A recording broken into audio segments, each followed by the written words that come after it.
But make no mistake, and to be clear, COVID has not suddenly disappeared.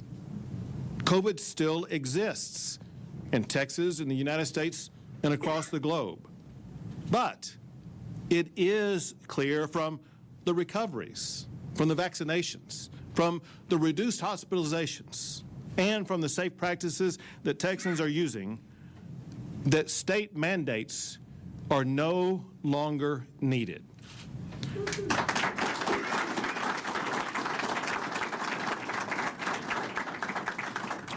So today, I'm issuing a new executive order that rescinds most of the earlier executive orders. Effective next Wednesday, all businesses of any type are allowed to open 100%.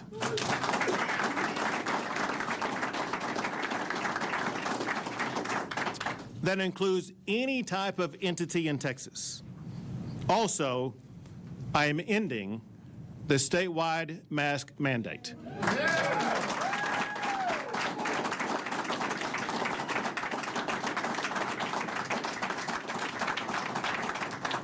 Now, despite these changes, remember this: removing state mandates does not end personal responsibility or the importance of caring for your family members and caring for your friends and caring for others in your community.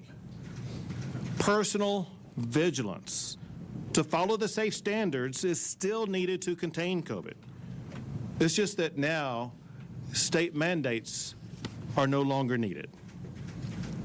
To stay safe, Texans should continue following medical advice on preventing COVID just as they do on other medical issues. That is exactly how Texans were able to deal with infectious diseases in the past, like H1N1. They followed safe practices and they got medical treatment when it was needed. For a year now, Texans have wrestled with COVID, and they have learned best how to conduct their own lives. For example, if businesses want to limit capacity or implement additional safety protocols, they have the right to do so. It is their business, and they get to choose to operate their business the way they want to. At this time, however, people and businesses don't need the state telling them how to operate.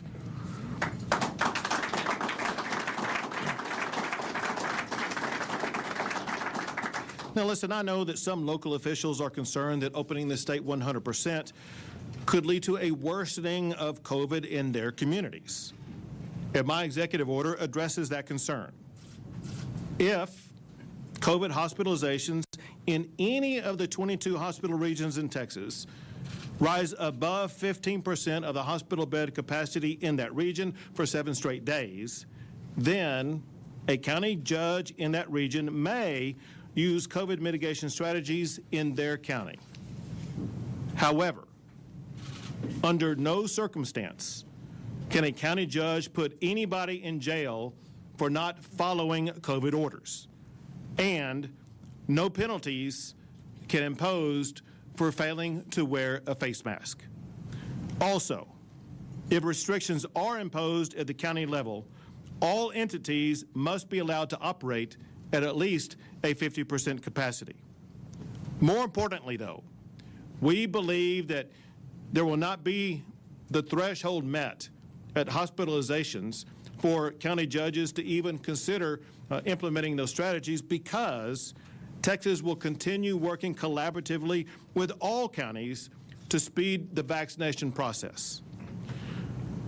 So putting this all together, Texas is doing more than ever to save lives and to reduce the spread of COVID. We must now do more to restore livelihoods and normalcy in the lives of Texans. We will continue to grieve for all who have suffered through this pandemic, and we will always mourn the loss of all lives. We are relieved that Texas now has better tools and more knowledge than ever before to help our fellow Texans combat COVID. Today's announcement does not abandon the safe practices that Texans have mastered over the past year. Instead, it's a reminder that each person has their own role to play in their own personal safety, as well as in the safety of others. It's a reminder that individual safety is managed every day as a matter of personal responsibility rather than by government mandate. Individual responsibility is a corollary to individual freedom. We can have both. Today's announcement ensures that Rudy Rosales and his family, just like all businesses and families in Texas, have the freedom to determine their own destiny. Just like all Texans, they can tap into their own self-reliance to seize the opportunities that are so unique in Texas and that make our state the most exceptional in America. May God bless you all, and may God forever bless the great state of Texas.